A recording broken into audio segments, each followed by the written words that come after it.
Gunners supporters, blows his whistle. George Moncur steps up and scores!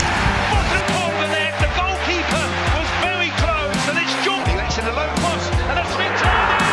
And Leyton Orient are back on level terms. Here comes to James. He shoots. Oh, and a goal from Tom James. That was a volley, and that was. It's a low cross. It's an inviting cross, and it's been turned in by Theo Archibald, and he celebrates in front of the travelling faithful.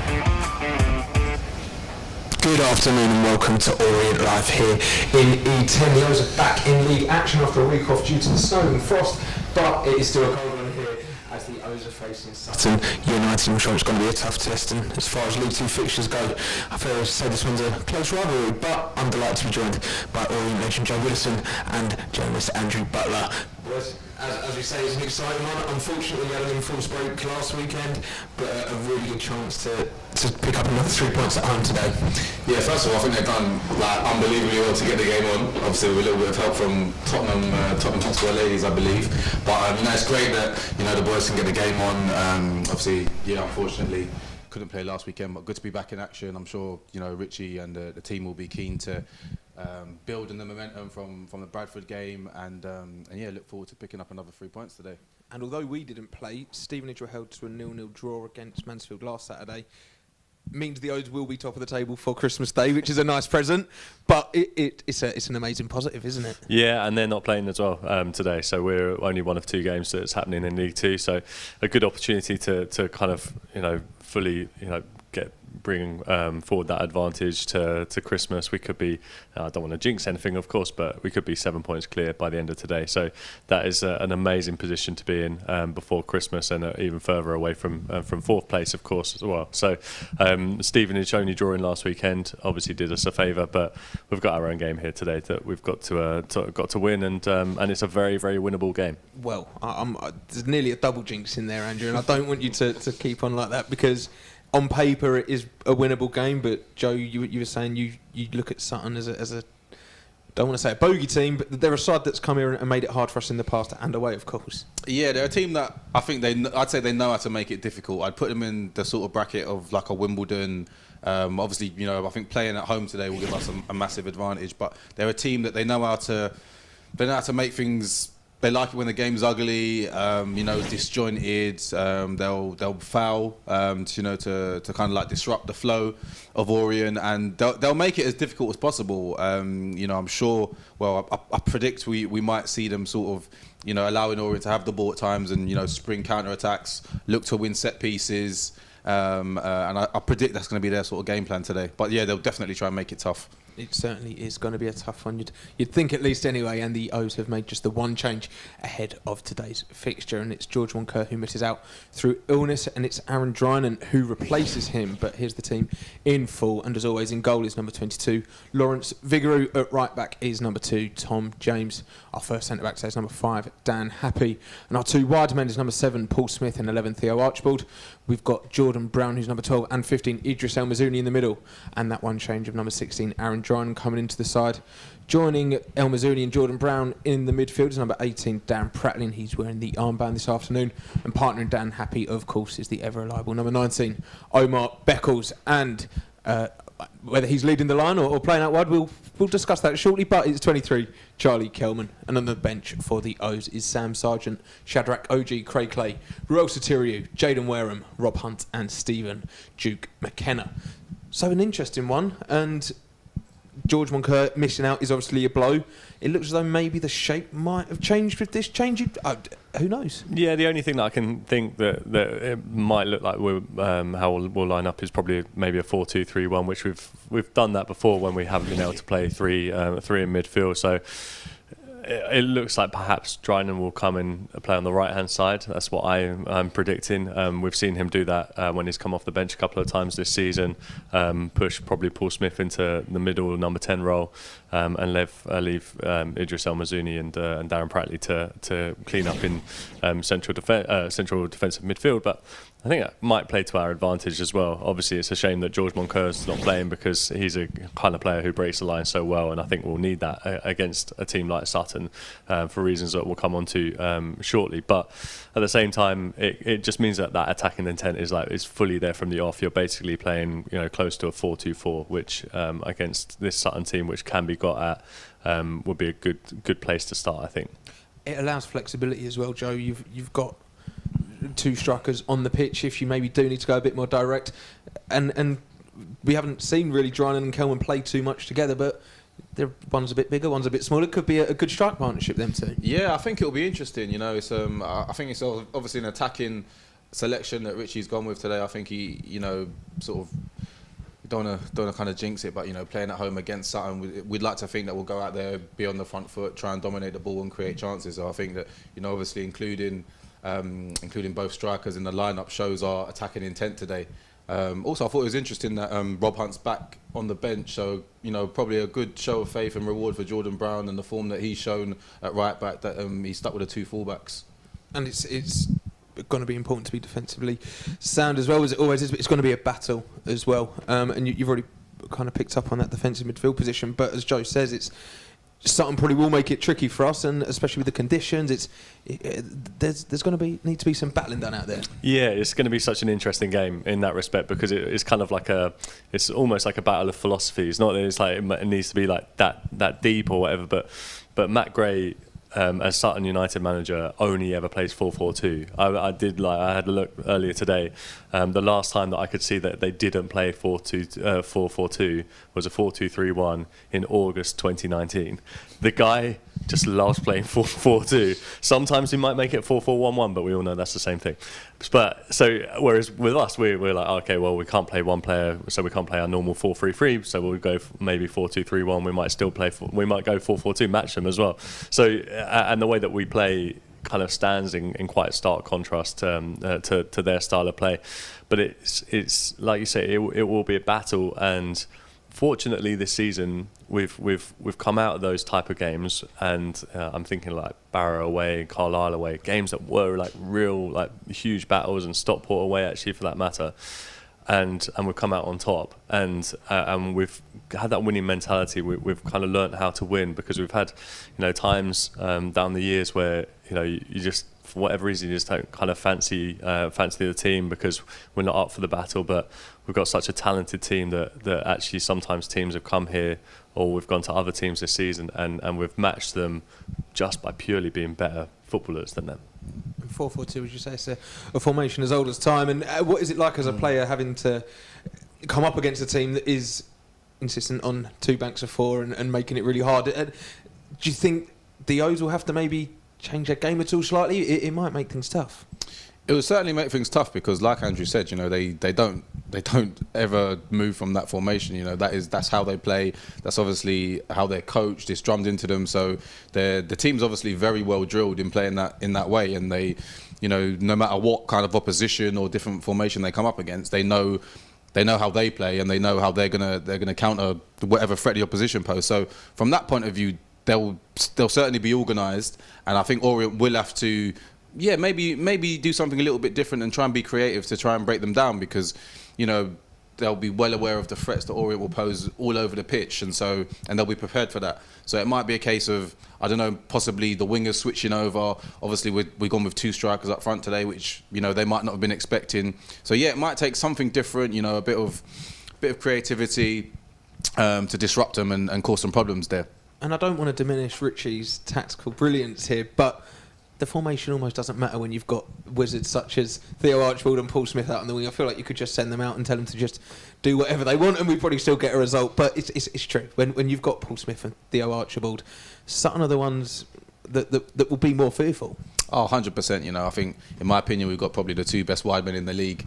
On their day, cause all sorts of havoc. We've had some brilliant moments from both of them this season. They're confident, they're in form. They've, touch wood, both of them stayed fully fit, and they've been ever presence in the team, which has been great. And obviously we know what they can produce. So yeah, like you said, I think on certain occasions, you could just send them out and let them get on with it. Let's hope today's one of those days where they just come up with, the goods and produce, and we don't need to be too clever, or Richie won't need to sort of like tweak anything tactically, and the boys get the job done. But it's these sort of teams where, Sutton, they can, just from my experience playing against them, like in the National League over the years, they are incredibly like plucky and resilient, and they're wind-up merchants. They'll try and get in the boys' head. They'll be talking to them. They'll be kicking them off the ball. Little things like that sometimes you don't see, but as a player, it can really like wind you up, and that's what they want. Do you know what I mean? They want you to get wound up. They want you to get frustrated. I'm sure they'll be playing up to the crowd a little bit and all those sorts of things to try and make it hard for us today. It's interesting with that point as well, because I think that's the only time, it's testament to how well we've done this season, which has obviously been phenomenal. But the only times that we've probably let ourselves down is when we've risen to that kind of mentality. I remember when Newport came and beat us earlier this season. You saw a couple of players just getting frustrated. Wimbledon away as well. You just knew that as soon as Wimbledon got the lead, they were just, they were annoying our players, and we just slightly let ourselves down by letting them get into our heads a little bit. So, if Sutton do come up with those sort of tactics and play that kind of game, which we expect that they will, we just need to be alive to it and just not lose our heads. And there's a few eyes on Sutton as well. And if you look at maybe what some teams have tried to do to us in recent games, they bring the game to us early door. They kind of try and start on the front foot and really, as you said, Wimbledon get that first goal and then that's it. But if we take a look at kind of some of the teams' early pressing, it might be an interesting one. Yeah, the clips that we're seeing is kind of a compilation of stuff that's all happened in the first 10 to 15 minutes of games. This was against Bradford, where we kind of, it's a sign of confidence in some respects of trying to play out from the back and trying to stamp your authority on a game early doors. But at the same time, we allow teams to kind of come at us, and this was the goal against Stockport, which admittedly I think is actually a very, very well worked goal, because the left back comes in so late in that run and completely we are outplayed and outgunned in that goal. But at the same time, we just want a strong start. Sutton last season came here and played unbelievably well in the first 20 minutes, got a goal, we were 1-0 down, and we came back and beat them 4-1, because that's kind of what we did do to them and what we can do today. And we're seeing, I think this is Sutton versus Bradford at their place, and they've tried to press them, but Bradford can knock it around them, and we know we're a better side than Bradford, so even if they do press us, it's not really too much of a concern.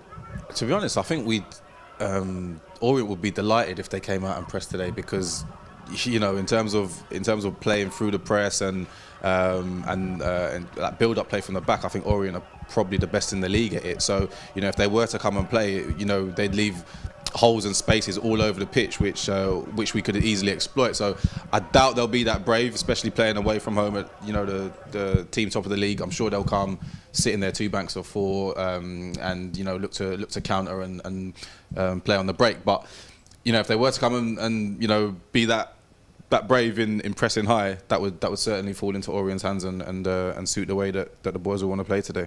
And we're seeing some of the strikers getting warmed up there. But I wanted to talk about the defenders, Andrew, because I don't think they really get enough credit. It's mad, because obviously the goal scorers do their thing and they do it spectacularly. I don't think the likes of Dan Happy and Omar Beckles are spoken about enough. No, and I think we should talk about them more. I honestly, I don't think that a lot of people have recognised just how incredible it's been this season. We've conceded 12 goals in 20 games, which is, I know, something that we talk about a little bit, but not enough. 12 clean sheets in the league, but 12 goals conceded. It's the best defence in England. That's already incredible. Conceding 0.6 goals per game. The next most is, or next fewest, I should say, is Newcastle with 0.7. And everyone's raving about, Newcastle, they're a revitalised team. They're not conceding any goals. Well, look at us down in League Two. We've played 5 more games than Newcastle. We've conceded fewer than them. So it's been a remarkable defensive performance this season. But I mean, Ollie, I'm not the expert. You can ask Joe about it. No, you said it all there, really, Andrew. It's outstanding. It's unbelievable. Just the stats are there. It's been the bedrock, I think, for the way the first half of the season's gone. We talk about some of the great attacking players we've got and the great goals we've scored, but those games that we've won 1-0, 2-1 by the odd goal, that's down to our fantastic defence and the performances of the likes of Lawrence, the two centre halves who have been outstanding. I've mentioned it before. I feel like that trio of Loz and the two centre backs is so crucial. The fact that they've both all three of them have stayed fit, been ever present. The fullbacks have slightly changed. Tom James switching sides, Rob Hunt, Jordan Brown, but that core there of Loz and the two centre halves have really marshalled that back line. I feel like their relationship with Pratley and Idris in front of them is really good. And we have to. It's a cliche, but we have to remember it's not just the back four that defend. It's from the front. If we look further forward, the way that the midfielders press, the front men press, like the work rate and the willingness to close down and win the ball back all over the pitch runs throughout the team. The defenders should rightfully get the praise, but when you look a bit closer, it really is like a team effort. Well, we are waxing lyrical here in the studio, and the boys deserve all the praise they're getting. And one man who I'm sure is very full of praise is the manager, Richie Wennens. So let's hear his thoughts ahead of the game. Gaffer, it's obviously been a bit of a cold one this week, and the ground team have worked hard to get it on today. Yeah, obviously we've got the help with the dome from Tottenham, which is fantastic, but I would imagine it still takes a lot of putting up and sorting out. So the ground staff here, they deserve a lot of credit. I think a lot of games are off today, especially in our league, so hopefully we can reward them with 3 points today. With those games off, it's a good chance to pick up a bit of momentum and push yourself a bit further away from people. Yeah, it's been difficult because we play one game in a month, which at this time of year usually you're full at it. So got a couple of an illness today and an injury, so we've had to change things up a little bit. But we're just trying to get back at it. We wanted to build on the momentum from Bradford, but obviously we got last week called off, so we just need to get back at it today. How's training been this week? Because obviously we saw the pitch. A bit disjointed. Again, we found a facility yesterday to train, which was great. Other than that, you weren't here. Tom was here. We actually spent 2 or 3 hours digging up the snow off the training. You've heard. Yeah, my back's killing. So we dug up as big a surface that we can. It's tough. It was a lot of snow. So we got probably an hour and a half into him 2 days ago on not a great surface. But listen, the players' attitude have been fantastic. It is what it is. Everybody, it's not a shock when you get snow at this time of year. We just need to make sure that we use it as a drive and a determination to get 3 points today. It's just the one change today, I believe. George Moncur, is that the one missing with illness? Yeah, he's just ill. Yeah. So obviously, when you've got Monks out, we've got a decision. Then do we stifle the midfield with an extra midfield player, or do we get another attacking threat in, someone who can get us a goal? And we decided to go with Drinnan because we think that Driz and Kelman can cause problems. And finally then, Sutton United today, obviously we saw them towards the back end of last season. Probably wasn't Orient strongest team at the time, probably experimenting a bit, but what can we expect from today's game? Relevant. Different team, we were different, they're different, a lot of their loan players have come back. Started the season pretty slow, we've started to pick up. In the last 3 games they've won 2, drew 1. Good manager, a club that have come up from the National League, and it's not the way that I like to play, but they have the certain principles and the way that they want to play, and they stick by that. And if any team that turn up and want to play Sutton and are not prepared to dig in and fight for second balls and put a body on the line, then they'll get turned over. So we need to make sure first and foremost today we compete. Awesome, thank you very much. So Richie confirming that it will be an attacking Orient side today, and also confirming the battle of philosophies that Andrew mentioned earlier. But and just a quick point to talk on, as he says, we didn't play last Saturday. Training's been disrupted with the weather. It might be tough for the boys to go out there and find their rhythm again. Yeah, at the same time, this is kind of one of those things where it's the same for everyone as well. I can't imagine that Sutton's training's been particularly fluid, although I know they do have like a reasonable setup down there. I mean, I have no idea, but it's kind of one of those things where we've managed to train this week. We've managed to get a game on. I think that counts for a lot. Actually, just getting a game on, because we were talking like off air just beforehand, saying that that we don't want to allow fixtures to build up. There's no guarantee there won't be like another crazy cold snap in January and then all of a sudden a season where we've been all right in terms of getting mainly Saturday games. You could end the season having to play, Tuesday, Saturday for a couple of months. So getting the game on, I think, is motivation enough to go out there and win the game. And I'll ask you the question that's on the other side of the coin. We had 2 weeks off for our last game. We've had 2 weeks off for this game. Could the boys be absolutely raring to go and just really rested and really up for it. Yeah, I think they will be. I think that's the sort of that's what I'm expecting to see from the boys today. You know, plenty of energy. I think they'll be delighted that the game's on. You know, it's a chance for them to extend their league. Like they're top of the table. Do you know what I mean? You want the games to keep coming whilst you're in good form. You know, Richie said there they've only played once this month. The boys will be raring to go, especially as he just said, the training has been a bit disjointed. They might not have trained as long, or whether their normal training routine might have been disrupted. Today I think they'll just be desperate to get out there and just kick a ball around on a good surface. They've done unbelievable to maintain the pitch and it's looking good, so I think they'll be raring to go and have plenty of energy. Well, we're raring to go, and it is only 10 minutes until kick-off, and although it's a sellout here in E10, you can still watch along at home because this one is available to watch in UK and international. So head over to the website that's on screen now to pick up your match pass and watch along. But now let's take a very quick look at the lineup for Sutton United. So in goal for the visiting side is number 1, Jack Rose. You've got number 6, Louis John. Number 7, Enzio Baldwin. Number 8, Alistair Smith. 9, Omar Bugill. Number 10, Harry Beautyman. 11, Will Randall. The captain, number 15, Craig Eastman. Number 20, Josh Newfield. Number 22, Joe Kizzy. And number 24, Rob Milsom. And on the bench for Sutton is Lewis Ward, Sam Hart, Craig Dundas, Tope Fadahunsi, Luke Gambin, Charlie Kendall and Killian Kouassi. So there is the Sutton side in all of its glory, and there's a few familiar names on there for you, Joe, that you were saying that was making you feel a little bit nervous and thought might cause us a couple of problems. No, not nervous at all. No, you're right. There is a few familiar names. I mean, it's an experienced team that a lot of them were in the National League winning team that got promoted. They've been together a long time. They'll know each other very well. They'll know the way the manager wants to play very well. Like I said, they'll be extremely organised. They're an experienced team. Played a lot of games between them. They'll know what they're doing. The likes of Craig Eastman, been around forever. Omar Bugill up front will be a handful, will be physical, will be a nuisance. And they've also got good quality in the fullback positions as well. Joe Kizzy, Rob Milsom, good deliveries. Will try and get forward when they can. And yeah, I won't say I'm concerned. I'm not worried by their lineup, but as I said earlier, Sutton are a difficult side. They make life hard for you, and I think it's important that we start fast today. We're really at it. There's good intensity. We move the ball around quick, and we come out the blocks and hopefully try and get an early goal just to put them on the back foot and change their game plan, and hopefully make them want to have to come out a bit more, and then spaces will open up, and it should be hopefully see a more open game. We have already played Sutton here in E10 this season in the Papa John's Trophy, and we dusted them aside fairly easily.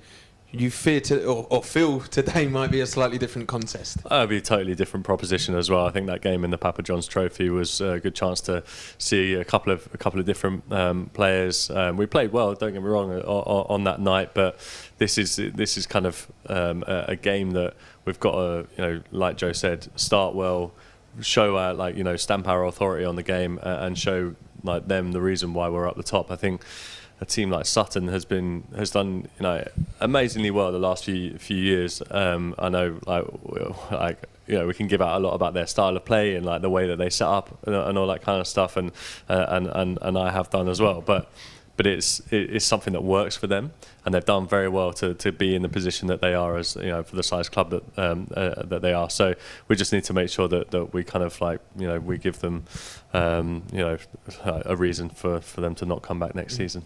And defensively, if we take a look at them, they're a side that can be got at, and we know that we're a side that can get at people. So on paper, this should be a good one. But if we look at their defending, the boys will have been watching these clips and licking their lips. Yeah, they can they can be exposed, as we'll see here, they do ship a lot of goals. There's real areas for us to exploit. I feel like the two centre halves can often be found guilty of ball watching. The left back, good quality on the ball, but I'm not sure how keen he is to defend. I know he's played a lot in midfield throughout his career. The right back, Joe Kizzy, wants to run forward, plenty of energy, wants to join in attacks, but I don't know how don't know how much he'll want to go 1v1 against Paul Smith or Theo. So yeah, you know, there's certainly plenty of areas for us to get at and exploit. And you know, if I was Sutton coming here, I'd be very wary of the many threats that we can pose to them. Well, conceding there to Gillingham says it all, really. But I mean, we say it every week. Teams will come here and look at us as a scout. We're seeing some of the goals we've scored. They'll be turning up with a lot more intent. They know they're in the league and coming to the league leaders. You fear they might be a bit more on their game defensively. Well, yeah, but then again, they've shown nothing this season to suggest that they will. I mean, most of these clips that we've seen, if you see them back, it's incredible because they actually get numbers back quite well. I mean, their system lends itself well to that. Playing a 4-4-2 means that you've kind of got players evenly spread, but they have pretty much 6 or 7 players in the box every moment that they've conceded a goal in that compilation. But at the same time, you know, they just don't want to defend tight at all. So we've got the players who can, you know, find that yard of space. Smith, Archibald, Dryanan, Kelman all have the ability to just get the ball out of their feet and take a quick shot on. So hopefully that will happen today. Well, hopefully there will be plenty of goals for the O's this afternoon. And of course, don't forget, it's our last game before Christmas Day. And the O's fixture, which should have been on Boxing Day, is going to be on the 27th when they face Stevenage here in E10. That's a top of the table clash. But just to remind you, that game is being shown live on Sky. So there'll be no streaming for that one. And tickets are sold out. So head over to the Orient website to keep an eye on the ticket exchange just in case any do become available. Now there's the website for that. But very quickly before we hand over, let's remind ourselves one more time of the Orient lineup as we face Sutton United. In goal for the O's is number 22, Lawrence Vigouroux, and at right back is number 2, Tom James. Our first centre-back, number 5, Dan Happy. Our 2 wide men, number 7, Paul Smith, and 11, Theo Archibald. In the middle is number 12, Jordan Brown, and 15, Idris El Mizouni. Up top or out wide on the right is number 16, Aaron Dryanan. Joining that midfield 3 is number 18, Darren Pratley wearing the armband, and partnering Dan Happy is number 19, Omar Beckles, and also leading the line is number 23, Charlie Kelman. And on the bench for the O's, Sam Sargent, Shadrach Oji, Craig Clay, Ruel Stiriou, Jaden Wareham, Rob Hunt, and Stephen Duke McKenna. So that is the lineup, and kickoff is very nearly here. What way do you expect this one is going to go, Andrew? Well, I think we'll win. And that's all I'll say for now. Fantastic. and equally as confident, Joe? Yeah, absolutely. Orient win. I can't see anything else but apart from that. Well, I'm loving the confidence. Make sure you do head over to the website to pick up your streaming pass if you haven't done so already. The boys are very nearly ready to make their way out onto the pitch. So it is time to hand over to our very capable hands of Dave Victor and Matt Hiscock.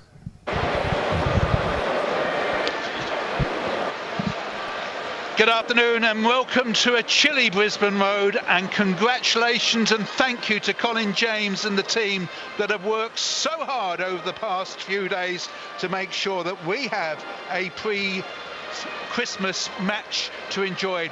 This is only one of 2 games that are taking place in League 2 this afternoon. The other is up at Barrow, where the temperature actually is a positive 7. Just down the road to Kendal, it's -2, but that's just the sea effect on the peninsula. Here, it's all about hard graft, and the pitch is looking good, isn't it, Matt? Yeah, conditions look good for the players out there. Plenty of snow on the outskirts of the perimeter, but I say the O's had the fortune of having the dome in the build-up to the game. Of course, Tottenham ladies played here on Wednesday night versus Everton. The pitch looked good then. It's been covered since that moment. As soon as it was full time, the cover went on. It looked superb, no problems at all, and looking forward to the game. Absolutely. I spoke to Colin before the game, and it's not just about the pitch. He's also been out about on the streets together with the team, putting down grit and sort of removing the snow and ice. Yeah, very different circumstances these days, isn't it, with the health and safety laws, but great that the club have made the strenuous efforts to get the game on. Not a sellout, might be sellout by brand, but those that are here will be thoroughly entertained, I'm sure. Absolutely, it is difficult, not least because of the train strike. As the 2 sides come out on the field, both make 1 change. The O's without George Moncur, I understand, isn't very well. Aaron Dryanan starts, and we say welcome back to Harry Buterman, the only change from the side that beat Colchester last weekend. And 11 years on, he's back to where he started under Russell Slade.